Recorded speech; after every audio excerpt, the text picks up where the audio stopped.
started here a little bit, we're going to show you, first off, on behalf of the Chautauqua County Sheriff's Department, I want to thank everybody for this. One of the things that the K-9 department, K-9 unit does, well, actually we do a lot, but funding and the need for equipment is instrumental in training these dogs. We have to have the equipment in order to keep these dogs up to snuff. And I can't say enough for what John's done, Floyd's done, and you guys have done, because you've actually shown me that, hey, there is an interest out there and you do want to help. So I'd really like to give you guys a round of applause.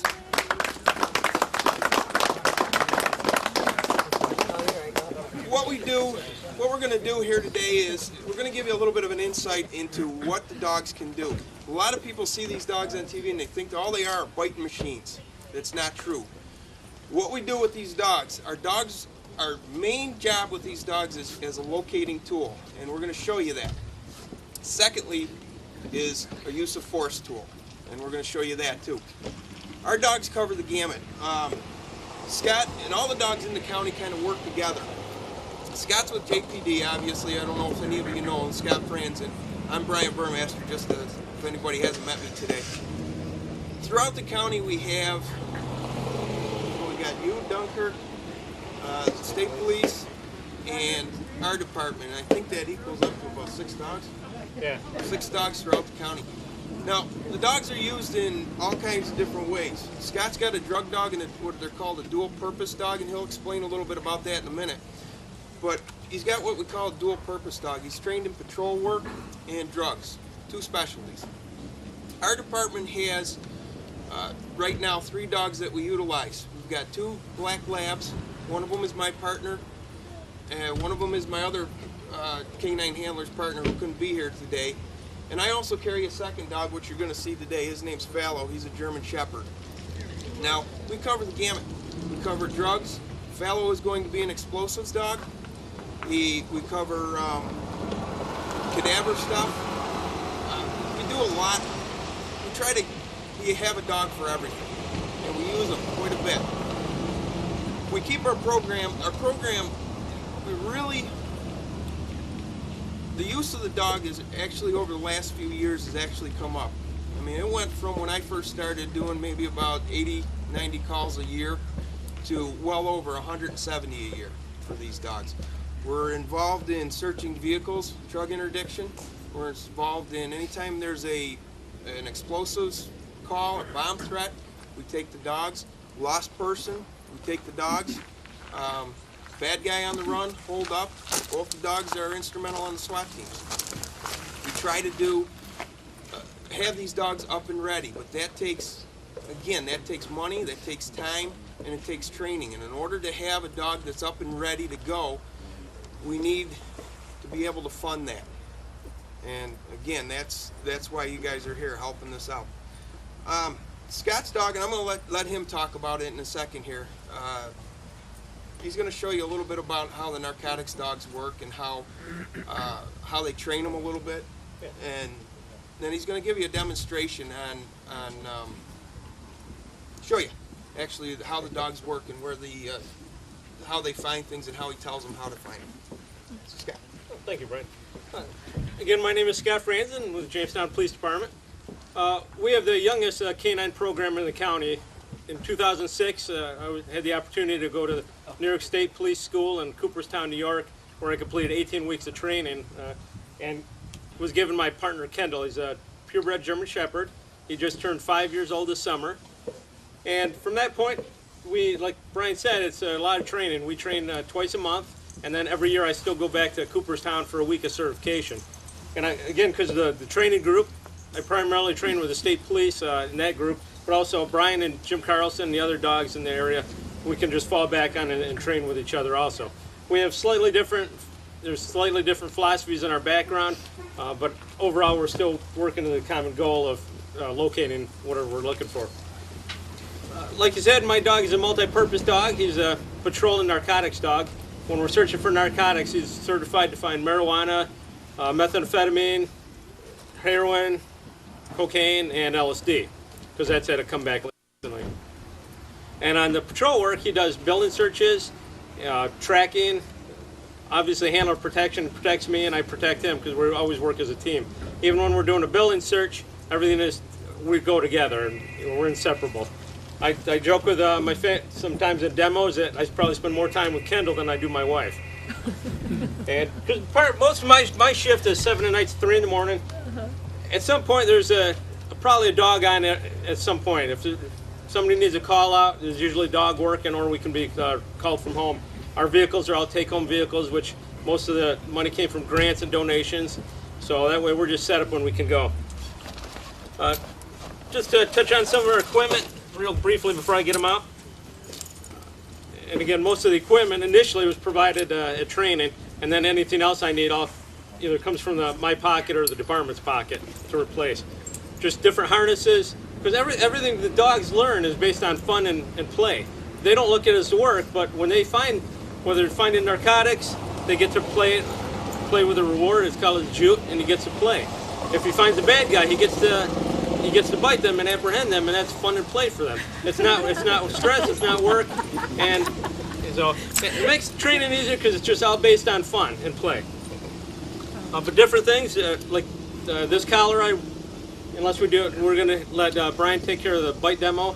But I'll put his aggression collar on if we're doing building search. That way he gets the command to go in and find somebody. We give people ample opportunity to surrender, and if they choose not to, Kendall gets to have some fun. So. And again, it's like having another kid at home for you. Have family. All our dogs live with us 24/7. We have kennels set up in our homes, and we need to take care of them like any other kid. They need exercise, walks, brushings, teeth brushings, vet care, and most of our stuff luckily has been provided from different agencies. A lot of our original setup. Our vet care is provided by Russell Veterinary Hospital, and Purina donates all the food products for us, so it's been a great help. Even a ballistic vest was provided by a school group in Warren, Pennsylvania to help protect Kendall when we're in real bad situations. So it's just the equivalent of what I wear when I'm working the road. But normally when we're doing our searches, and I'll go grab him here in a second, and it's just simple commands. I'll hook him up on his collar, and I speak English to my dog, just there are different types of training. Brian will speak a foreign language, and I just give him basic commands, search, and then we go to town. So let me go grab him, and you can then meet him.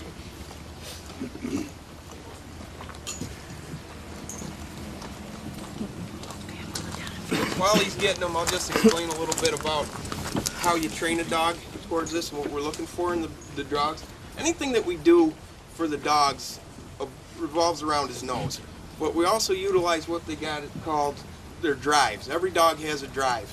And what we want to look for in a dog that's suitable for police work is what we call prey drive. And that's their inherent nature to run, catch, kill, subdue their prey. Anytime you see a dog working through using a toy, he's going through his prey drive or play drive. Okay? He's working for that toy. And I'll let Scott go. Sit. Stay. Yeah, like Brian was saying, the play drive. When we first started, we basically introduced his toy, and if I pull that now, it'll start going crazy. But basically, we would just play with the toy, and that was the only toy he was allowed during training. So he could fixate simply on that. And once we moved up, our training just dealt with what we call a scent box. We stuck the toy in with whatever scent we were using, marijuana, for instance.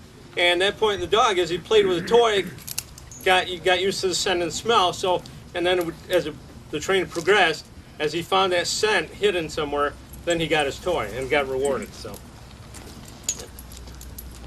And I didn't know originally when I showed up to Cooperstown, Kendall, he's actually a donation from the Humane Society. It was from Albany area. So again, it was another. He passed all the criteria for the training. So, come here. Come. I know you smell the other dog. Ready? Search. Find your search.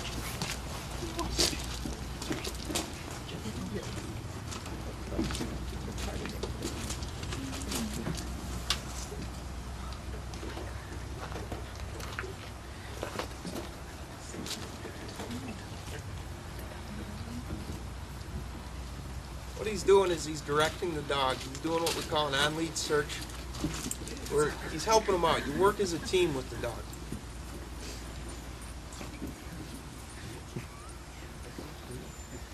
and you'll notice generally where he taps, the dog's going to search. I know you smell that puppy around here.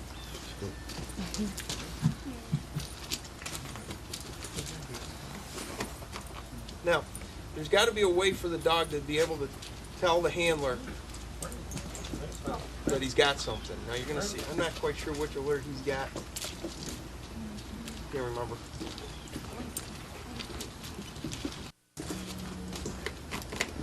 He's an aggressive alert dog. Take it up, buddy. Where is it? Where is it? There's two ways that a dog can tell you that he's basically found the scent. One was what we call an aggressive alert. That's good for a drug dog, but I've got a bomb dog. Do I want him doing that? No. No. The way my dog's going to tell me that something's there is he's basically just going to sit and stare at it. I don't want him touching the bomb.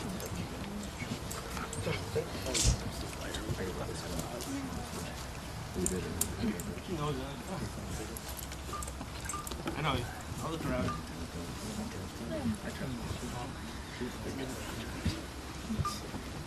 He likes the crowd. But sit. Sit. Come here. Sit. But sit. Thank you. But yeah, he's got one, like you said, aggressive alert, where he's trying to dig it out and or bite it out to show me where it's at.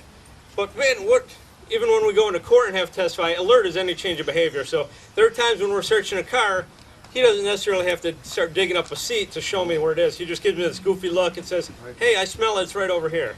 And sometimes that's just enough too, because we've been working together so long, you can read him and he can understand me. So, but basically that's what we do for detection, just simple commands. Usually his nose needs to be within like 18 inches of whatever's hit and whatever's missing. We're trying to find, and at that point the dogs have that good of sense of smell and hearing that. Sit. Sit. What do you got to face me? You're supposed to face that. So, at that point, then we dig it out and find it. In the cart, there's some marijuana hidden. So. Some in my pocket too. You're not within 18 inches. With that said in mind, who knows what the most important part? Why do we have these dogs? Protect you. What's the reason why we get these dogs? There's a protection aspect in it, yeah. What's the most important part of a dog? Nose. Thank you. The nose. The nose on a dog is the most important part of the dog. We don't get these dogs because they got big teeth. We don't get these dogs because they're mean, they're nasty. We get these dogs because they got the best noses around. As of 2010, there is no machine out there known to us, or known to me, that has a better sense of smell or a better sense of indication than a dog's nose. Okay? A dog's nose and a little bit of